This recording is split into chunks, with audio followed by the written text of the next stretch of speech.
अच्छे लोग दुखी क्यों रहते हैं मित्रों? इस बात में कोई संदेह नहीं है कि अच्छे लोग ज्यादातर दुखी रहते हैं और पापी पाखंडी मौज उड़ाते हैं, परंतु इसके दो कारण हैं।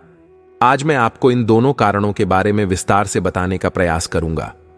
पहले बात करते हैं कि अच्छे लोगों को भगवान दुख क्यों देता है। तो आइए इस मार्ग में कहानी के द्वारा आपको समझाते हैं। एक बार की बात है, किसी नगर में अपनी छोटी छोटी 3 बच्चियों के साथ एक विधवा स्त्री रहती थी। जवानी में ही उसके पति गुजर गए। 3 छोटी छोटी बच्चियों को पालने का भार बेचारी उस अबला पर डाल गया। 3 बच्चों को लेकर वो विधवा जाए तो कहां जाए, कुछ काम धाम भी नहीं कर सकती थी। ऊपर से समाज की उलटी सीधी बातें उसे कुछ नहीं करने देती थीं। बेबस, लाचार उस महिला का कोई सहारा नहीं था। वो अपने पति को याद कर करके उन बच्चियों को जैसे तैसे पाल रही थी। पति के गम में बीमार पड़ी डी आज गई। ऊपर से उन बच्चियों की चिंता थी कि क्या होगा, कैसे इनका पालन पोषण होगा। इन्हीं बातों को सोच सोच कर एक दिन उसकी तबीयत बिगड़ गई। उसका अंत समय निकट आ गया था। धर्मराज का एक दूध उस विधवा स्त्री के प्राण लेने के लिए धरती पर आया। वो उस स्त्री के प्राण ले जाना चाहता था, परंतु वहां का नजारा देखकर वो खुद दुविधा में पड़ी डी गया। उसने देखा कि महिला जमीन पर अचेत पड़ ढी है। उसकी 3 बच्चियां उसके ऊपर सिर रखकर पड़ ढी हुई थीं। सबसे छोटी बच्ची उसके स्तनों से लिपटी हुई थी। ये करुणामयी दृश्य देखकर देवदूत के हृदय में दया आ गई। उससे उन बच्चियों की दशा नहीं देखी गई। एक बच्ची रो रोकर अपनी मां को जगा रही थी, दूसरी रोते रोते मां के ऊपर ही सर रखकर सो गई थी। देवदूत ने सोचा, इन बच्चियों का पिता पहले ही मर चुका है। अब यदि मैं इस स्त्री के प्राण लेकर गया तो ये बच्चियां किसके सहारे रहेंगी? कौन इन्हें संभालेगा? कौन इनका पालन पोषण करेगा? यही सब बातें सोचकर वो देवदूत उस स्त्री के प्राण लिए बिना ही लौट गए। आप? धर्मराज ने पूछा कि तुम खाली हाथ क्यों आ गए? तुम तो उस विधवा स्त्री के प्राण लेने। तब देवदूत कहता है, स्वामी, मेरी गलती को क्षमा करना। मैं चाहकर भी उस स्त्री के प्राण ना ला सका। मेरी जगह यदि आप होती तो शायद आप भी खाली हाथ ही लौट कर आती। मैं उस महिला की अबोध बच्चियों का दुख नहीं देख पाया। जब मैं उसके प्राण लेने गया तो मैंने देखा कि उसकी 3 छोटी छोटी बच्चियां उसके ऊपर पड़ी ढी बिलख रही थी। उन्हें कोई बाहर देखने वाला भी नहीं था। यदि ऐसे में मैं उस महिला को ले आता तो उन बच्चियों को कौन देखता, कौन उन्हें पालता पोसता? पृथ्वीलोक के मनुष्य तो इतने स्वार्थी हो गए हैं कि बिना मतलब के कोई किसी का सहारा भी नहीं बनता। यदि कोई किसी की मदद कर भी देता है तो वो बदले की उम्मीद करता है या फिर उसे अपने एहसान के नीचे जीवन भर दबा कर रखना चाहता है। देवदूत बोला, है स्वामी, मैं चाहता हूं कि उस महिला को थोड़ा जीवन और दे दिया जाए ताकि वो अपनी बच्चियों को पाल पोस कर बढ़ा कर सके। देवदूत की बात सुनकर धर्मराज ने उसे डांटते हुए कहा, अरे मूर्ख पार्षद, ईश्वर की बनाई हुई सृष्टि में न कोई एक क्षर घटा सकता है और न कोई बढ़ा सकता है। उनकी मर्जी के बिना न तुम किसी को जीवन दे सकते हो, न समय से पहले मार सकते हो। ईश्वर जो करता है सबके साथ अच्छा ही करता है। तुम कौन होते हो? विधाता के लेख को बदलने वाले।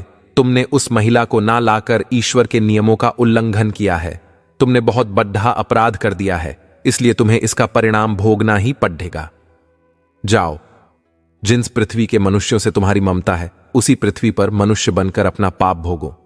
देवदूत कहने लगा, ही स्वामी, धरती लोक से मेरा उद्धार कब होगा और कैसे होगा?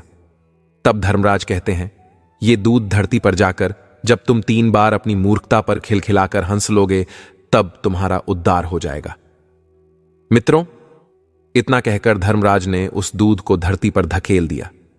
वो धरती लोक पर मनुष्य शरीर में आ चुका था। उसके शरीर पर वस्त्र नहीं थे। मित्रों, यहां का एक नियम है कि जब कोई मनुष्य जन्म लेता है तो उस समय वह नग्न होता है। देवदूत ने जन्म तो नहीं लिया, पर वह निर्वस्त्र ही एक सड्डे डिहक के किनारे पड्डैधा ठंड से ठिठुर रहा था। वहीं से एक मोची गुजर रहा था। वो मोची ठंड से बचाने के लिए अपने बच्चों को कपडड्ढे लेने जा रहा था। रास्ते में ठंड से ठिठुरते ही एक नग्न व्यक्ति को देखकर उसे दया आ गई। उसने अपने बच्चों को तो कपडे नहीं लिए, लेकिन उस देवदूत को कपड़े और कंबल जरूर खरीद लाया और बेकपड़े लाकर उस देवदूत को दे दिए।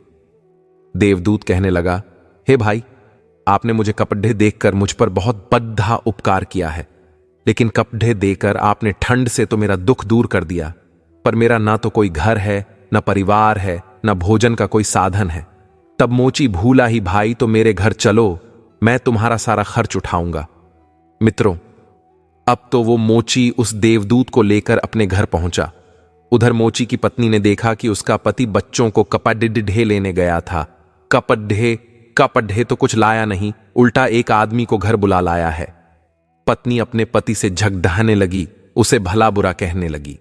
यह देखकर वो देवदूत बहुत जोर जोर से हंस पड़ा।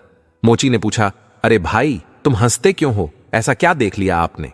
तब देवदूत ने कहा, ये भाई, मेरी हंसी का रहस्य मैं आपको अभी नहीं बता सकता, समय आने पर मैं तुम्हें स्वयं बता दूंगा। मित्रों, अब तो वो देवदूत उस मोची के घर में रहने लगा और कुछ ही दिनों में उसने मोची का सारा काम सीख लिया। देवदूत के द्वारा बनाए गए जूते और चप्पल है खूब बिक रही थी चंद्रो, जो में मोची धनवान बन गया। दूर दूर तक उसके जूते फेमस हो गए थे, यहां तक कि राजा महाराजा तक उससे जूते बनवाने का आदेश देते थे। जब से देवदूत उसके घर आया था, उसकी तो किस्मत ही चमक गई थी। धन की कोई कमी नहीं रही, सब कुछ अच्छा चलने लगा।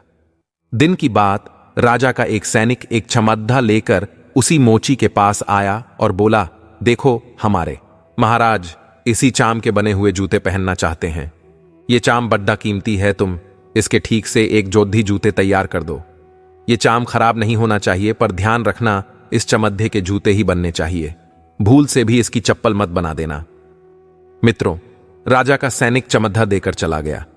इधर मोची ने भी देवदूत को समझाया कि देखो राजा वाली बात है, इसमें कोई गलती ना करना, चमद्दा भी बहुत कम है, इसलिए चमद्दा खराब नहीं होना चाहिए। जूते की कहकर वो गया है तो जूते ही बनाना। गलती से यदि चप्पल बना दी तो राजा हमें कठिन से कठिन सजा देगा। मित्रों, मोची के इतना समझाने के बाद भी देवदूत ने उस चमड्ढे से चप्पल ही बनाई। चप्पल देखकर मोची की सांसें फूल गईं। वो देवदूत को डांटने लगा, यहां तक कि डंडा लेकर उसे मारने के लिए दौड़ा, कहने लगा, अब ये मूर्ख, तुझे बार बार समझाया कि जूते ही बनाना, लेकिन तूने चप्पल बना दी। अब राजा हमें नहीं छोड़ेगा, तू भी मरेगा और साथ में मैं भी मारा जाऊंगा। वो हमारे पूरे घर को फांसी लगवा देगा। मित्रों, मोची को अत्यंत दुखी देखकर देवदूत एकदम से खिलखिलाकर हंसने लगा।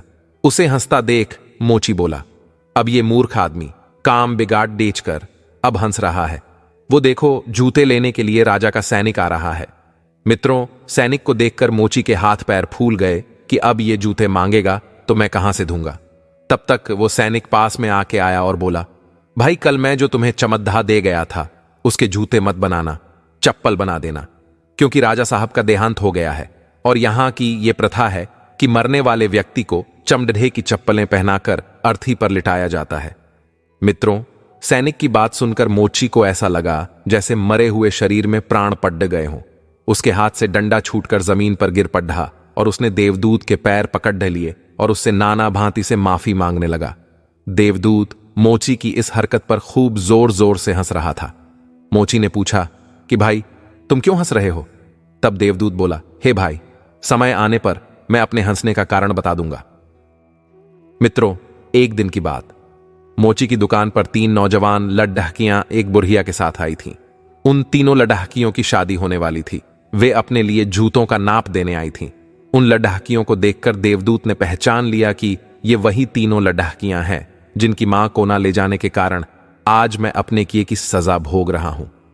पर ये लड़कियां तो अब जबान हो चुकी हैं, काफी सुंदर भी हैं, किसी अच्छे घर में पली बरही मालूम पड़ रही है। तब वो बुढ़िया कहती हैं, हां बेटी, इनकी मां इन्हें बचपन में ही छोड़ ढाकर चल बसी, इनका कोई सहारा नहीं रहा। तब मैंने इन्हें अपने पास रख लिया। मेरे पास करोड़ों की दौलत है, पर दुर्भाग्य से मेरा भी कोई नहीं है, तो मैंने इन्हें रख लिया। इन्हें पढ़ाया लिखा या इनकी परिवार इसकी, आज बहुत ही ऊंचे घराने में मैं इनका विवाह करने जा रही हूं। लड्ढकियों का भाग्य देखकर देवदूत सोचने लगा, परमात्मा जो करता है अच्छा ही करता है। यदि उस समय इनकी मां नहीं मरती तो ये तीनों भयानक गरीबी, भूखमरी और दलित तथा में पड़ी रहती। इनकी मां के मरने के कारण आज ये तीनों लड्ढकियां बहुत बद्धे घरों की बहुएं बनने जा रही हैं और इस बुढ़िया की करोड़ों की संपत्ति की मालिक भी बन चुकी है। ये बात सोचकर देवदूत पहले की अपनी मूर्खता को याद करके जोर जोर से हंसने लगा। वो 3 बार हंस चुका था। मोची ने पूछा है, भाई अब तुम किसी लिए हंसी? कृपया अपनी हंसी का रहस्य समझाए। तब देवदूत बोला, है भाई, मैं 3 बार हंस चुका हूं। अब मैं तुम्हें अपनी हंसी का कारण बताता हूं। सुनो, मैं एक देवदूत हूं। अभी अभी जो 3 लड्ढकियां जूतों का नाप देने आई थीं, जब ये तीनों छोटी थीं तो इनकी मां मर गई। पिता पहले ही मर चुका था। इन तीनों लड्ढकियों पर तरस खाकर मैं इसकी मां के प्राण नहीं ले गया। उसी कारण धर्मराज ने मुझे श्राप देकर धरती पर भेज दिया। मैं निर्वस्त्र एक सडेडे चाक किनारे पड़ रहा था। तब तुम मुझे अपने घर बुला लाए। घर आकर तुम्हारी पत्नी तुमसे खूब लड़ रही थी, वो भी इसलिए कि तुमने अपने बच्चों के कपड़े के पैसों से मेरे लिए कंबल और कपड़े खरीद लिए। तब मैं पहली बार तुम्हारी पत्नी की मूर्खता को देखकर बहुत हंसा था। तुम्हारी पत्नी उन पैसों को देखकर दुखी हो रही थी जो तुमने मेरे ऊपर खर्च किए थे, पर तुम्हारी पत्नी उस लाभ को नहीं देख पा रही थी जो मेरे आने के कारण हमारे घर की किस्मत बदलने वाली थी। दूसरी बार मुझे हंसी तुम्हारी मूर्खता को देखकर आई, जब तुम राजा के जूते ना बनाने के कारण मुझे डंडा लेकर मारने के लिए दौड़े थे। उस समय तुम राजा के जूते वाली बात सोच रहे थे, पर तुम्हें यह नहीं मालूम था कि राजा के साथ में क्या घटना घट गई है, जो राजा के जूतों से अधिक चप्पलों की आवश्यकता पड़ आज गई है। हम वहीं देखकर यह सोचकर 100 क्या हर्ष मनाते हैं जो हम देखते हैं, पर हम उसे नहीं देख पाते जो हमें दिखाई नहीं देता पर होने वाला होता है। कई बार परमात्मा हमारे अच्छे के लिए, हमारी भलाई के लिए हमारे साथ बुरा करता है, पर हम उसी बुरे को देखकर परमात्मा को कोसने लगते हैं। हम उस अच्छे को नहीं देख पाते हैं जो भविष्य में हमारे साथ होने वाला होता है। कई बार वर्तमान में हमारे साथ अच्छा होता है, तब हम बहुत खुश होते हैं, पर भविष्य में हमारे साथ बुरा हो जाता है। उस घटना को हम नहीं देख पाते। किसी घटना के साथ अच्छा या बुरा दोनों तरह के परिणाम जुड़े हो सकते हैं। हमें हर घटना को ईश्वर की इच्छा समझकर चलना चाहिए। अच्छे लोग दुखी क्यों रहते हैं? इसके दोनों कारण यही है। पहले तो अच्छे लोगों के साथ बुरा इसीलिए घट जाता है कि बाद में उनके साथ अच्छा हो सके, और दूसरा कारण यह है कि अच्छे लोग दुखी रहते हैं। इसका दूसरा कारण है उनको ईश्वर से जुड़े रहने के लिए जरूरी है कि उन पर दुख आते रहना चाहिए। मित्रों, इस प्रकार वह देवदूत उस मोची को समझकर फिर से धर्मराज के यहां चला गया। मित्रों, यह कहानी आपको कैसी लगी? कमेंट सेक्शन में आप अपनी राय जरूर रखना। मिलते हैं अगली बार नई वीडियो में नई ज्ञान चर्चा के साथ। आप सभी का बहुत बहुत धन्यवाद।